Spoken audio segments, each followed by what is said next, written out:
Hello, Gemini, and welcome to Elevated Intuition. Today we are looking at, we're doing a reading for you for the full moon in October, which is also called the blood moon, the hunter's moon, the sanguine moon. It's got a lot of names, but the full moon is the middle of the lunar cycle, and it's a great time to think about things to release. Now, why do we want to release? I know we are always talking about things that we want to manifest, things that we want to bring in. Well, releasing things allows space. It opens up space. It lets go of our focus on something that isn't serving us. It opens new doors. If we don't release things, those become our blockages and our obstacles. So we're all about releasing and letting go. Now, I did a new moon, which was the beginning of this lunar cycle, a new moon reading for you. And that was like bringing in things. That was a new moon in Libra. And what's important about this full moon is it is in Aries. So when we go from that Libra energy, which we're still in Libra season, and then the moon enters into Aries, it goes from like a very collective energy, a very like connecting with other people, to now we're bringing it back to ourselves a little bit. So it could be balancing that out. Libra is all about balance because if you've been focused too much on other people, but it is also, you know, it's about where we fit in, what we are doing, and our own personal role in wherever we are, if it's in relationships or business or your job or your family, your role in the universe. So the first question I'm going to ask, and this card pops out for us, it's the Three of Cups, friendship. It's really interesting here that I am talking about like your own personal role, and friendship pops up because the first question is, what emotional baggage am I holding onto tightly? Friendship, community, and involvement here. Great things, wonderful things, certainly things that we all love and appreciate in our life. But I did say that with the new moon in Aries, we're kind of bringing it back to a focus on ourselves. So if you have a friendship, or maybe it's at work, or maybe it's even something like school relating, like the PTO, the PTA, they keep asking you to do things or asking you to volunteer, and you really have this, like you want to, but it just isn't working out. Don't beat yourself up about those things, okay? You can only do what you can do. So remember that. If you need alone time, if you need to set boundaries, if you need to step away from the phone, if you need to go and journal, if you need to be by yourself, that's okay. This can also talk about like a friendship that maybe is kind of like emotionally pulling.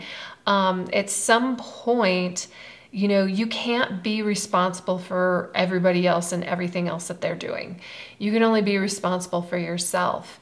And what I mean by that is a lot of times we get involved with our friends and we absolutely care about them, and we care about our family, and we care about this and we care about that. But when you have a friend that maybe is just wanting to be in a very negative place and hold that negative space, it becomes really difficult to, when you connect with them, to be in that space with them. And you want to be there for them, but the thing is like you have to pay if you're getting off the phone with somebody and it's emotionally taxing for you, you have to set boundaries, you have to step away, you have to take care of yourself first. It doesn't mean that you don't care about them. And I think a lot of times we get this like, well, oh no, you know, if I'm not there for them, something bad is going to happen. Well, at some point then, were you being a crutch to them to begin with? You know what I mean? Or if something's bad, if you feel like something bad is going to happen to them if you don't answer the phone, or if you don't go out with them, or if you don't do these things with them that is just not for you right now, you know, you need to reevaluate your own self too. Like they have to step up and take responsibility for themselves, and there's only so much that you can do. So while friendship is very important, of course, if you're feeling yourself like withdrawing a little bit, Gemini, that's okay too. And I understand that for Geminis, that can be pretty difficult because I'm a Gemini as well, and we are very social creatures, even if we're introverts. You know, we love that connection with other people, and that's all well and good. But if it is taking away from, you know, something that you're needing to or wanting to accomplish, don't feel guilty about stepping away. It doesn't mean that you have to step away forever. And a true friendship will last that. A true friendship will last years of not talking. And, you know, there's just, you have to do what's right for you. What aspects of this can Gemini let go? What aspects can Gemini let go? Just one card. The whole deck wants to pop out here, Gemini. Aspects to let go of for Gemini for this full moon. Aspects for Gemini to let go of for this full moon.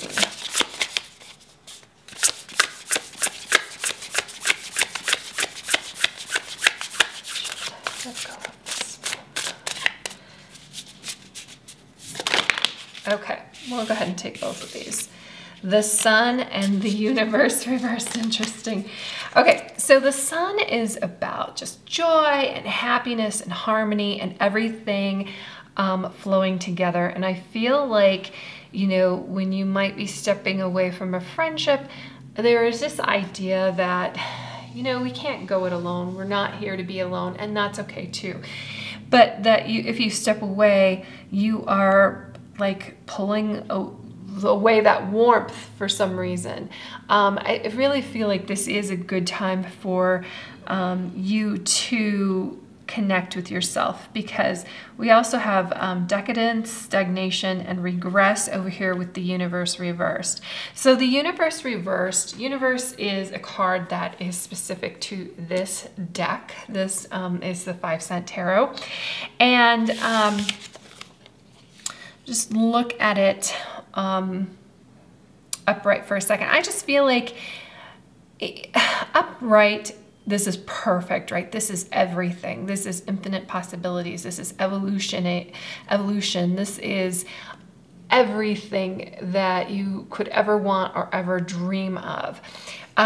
With it being in reverse right now, I feel like it's, instead of like decadence, I feel like it's more on the stagnation end. That investing too heavily into, I don't want to say friendship because that's not the right thing, into like a situation that you really just need to sit down for a minute. You really need to walk away for a little while. That, I mean, it's keeping you in, it's just keeping you sitting here, okay? And this 3 of Cups, I mean, this is friendship, but this can also be a work situation that you just, it's a situation right now, Gemini, where you're not growing. It's not like, it's actually like you can feel it in the pit of your stomach. You can feel it in your heart chakra that it's just like, it's just not clicking for you right now. And it doesn't mean that it has to be like that forever. It just means that for right now, again, it's time to set it down because it's robbing you of your joy. It's robbing you of your growth. And okay, that's all well and good, but how do you let it go? And we've got Ace of Cups, and this is a new beginnings, finding a new love. And it doesn't necessarily mean in a person. It doesn't necessarily mean go and find a new friend or necessarily find a new job, but it is focused, you know, what does creativity look like for you? What does this says affirmation, but what is something that is going to be emotionally fulfilling for you? I love the Ace of Cups too, because you can't pour from an empty cup. It might be that you cannot be this supportive to this friendship or even to this job because you're not feeling emotionally fulfilled on this other end. So it is going to be a little bit of like, pulling it back to yourself, like I said, with the full moon in Aries, and asking yourself some questions. What is it that you really need? And you might need to pause for this. What is it that is going to feel good to you? What is it that is going to be emotionally fulfilling for you? Because once you have your cup full, you can handle anything, right? And it doesn't mean that you have to walk away from your job if this is a job situation that we're talking about. Maybe at one point, like your job was like a creative outlet, but then it has changed over the time and you just feel like you're, churning out things that you aren't necessarily proud of. Okay, well, it pays the bills and it's good. So be grateful for that in those terms. But if that was like your creative attachment, what is it that's going to make you feel creative? Is it putting some pen to paper and start writing? Is it picking up some paints and drawing? What is it that is going to make you feel good? And it doesn't necessarily need to be a side hustle material. Maybe it's just like finding some of those dollar store DIYs and really making something polish. A place that I love to go to versus the dollar store is it's called Restore. I think that's what it's called. They sell things that, like old, I got this old sink and this old like dresser, and I made it and I upscaled it, upcycled. I upcycled it into like this planter that made me feel really good. And I feel like doing things that make you feel good, make you feel productive, make you feel creative is going to help you then deal with these other issues, whatever these other issues are. Let's get one of these guys. Gemini, October full moon. What does Gemini need to know for the October full moon? Okay, so I love this card. First of all, we're talking about the October full moon, and it's got like the moon phases. First of all, this will pass. This too shall pass. This is just a phase. Will is kind of, if you want to accomplish something, this is being stubborn and accomplishing it. I kind of feel like this is more on the growth situation and your finding joy situation. I feel like there's something that you've put down that it's time to pick up again. And that's going to give you the... it may be a project that you put down a long time ago. It might be something that you envisioned for yourself, like writing a book, like forever ago. It's time to pick something up. It's time to step away from some chaos and go over here to this Ace of Cups and find that fulfillment. One thing that's really interesting to me too about, I was talking about release. It's really difficult for us to release something when we're focused on the negative, because we never release it. It just keeps coming up in our mind, right? If you have a breakup and you keep thinking about your ex, well, how do you then get rid of those thoughts? You kind of have to find a new thought to think, and then that release happens. And then one more card of advice for October for Gemini. Ooh, very nice. She who regrets, battle, victory, and bitterness. Okay, so this is really interesting because I feel like it's really kind of related over here to this like friendship and happiness. Because I feel like if you are like in a disagreement with somebody, it could be a family member, a friend, it could even be like a lover, a partner. She who regrets is kind of like winning the battle but losing the war. And if you see her, she's like standing on all of these skulls. Like she has been battle tested and she's fought her way and she is right, but at what cost kind of thing. And it makes me feel like going back to this Three of Cups situation where we've got this friendship. You know, there's a lot of things that can be very divisive right now between people. And it is kind of like, okay,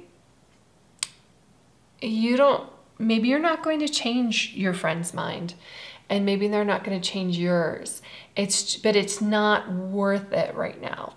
That's robbing you of your joy. It's time to go, okay, that's fine. I'm going to look off this way. We can agree to disagree. And I'm okay with that. There's plenty of other, I'm sure there's plenty of other things for you and your friend to talk about. That's why they're your friend in the first place.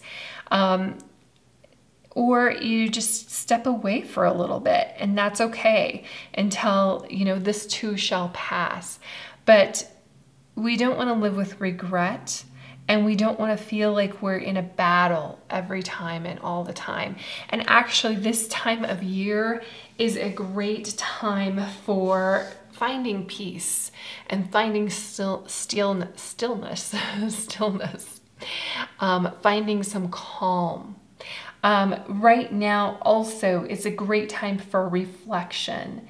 On the 18th, we've got Mercury and Jupiter coming out of retrograde. That means that there's going to be some more mental clarity coming in. That's a great thing. We've had such like an upheaval kind of season that is kind of like coming to a culmination here with this full moon. It's a wonderful time to just sit back, kind of regroup and think, let go of things, stop thinking about them that bother you, and move on to things that inspire you, because you don't want to be écolette. You don't want to live here with regret. It's really interesting too, because when we have will and we've got this battle going on, I think it's kind of like a double-edged sword, right? Because you're like, oh, well, I'm going to enforce my will over somebody else. But clearly that doesn't get you where you want to go, because it leaves you with regret. You don't want to force your will onto somebody else. It doesn't matter if somebody else agrees with you. And you don't want to let them enforce their will over you. You just want to be, kind of. And there's plenty of opportunity here for you to be, and for you to find like really kind of that love in your heart, like lead with love. Also, with this Ace of Cups too, in conversations with people, just expect the best. Just expect the best of intentions from everybody else. A lot of times we get worked up and angry about something that isn't even a thing because we're expecting the worst. But if we lead with love, expect the best. And you know what is really interesting about that is people often live up to your expectations. So that's what I have for you, Gemini. I hope you have a fantastic full moon, and I will see you in the next reading. Thank you.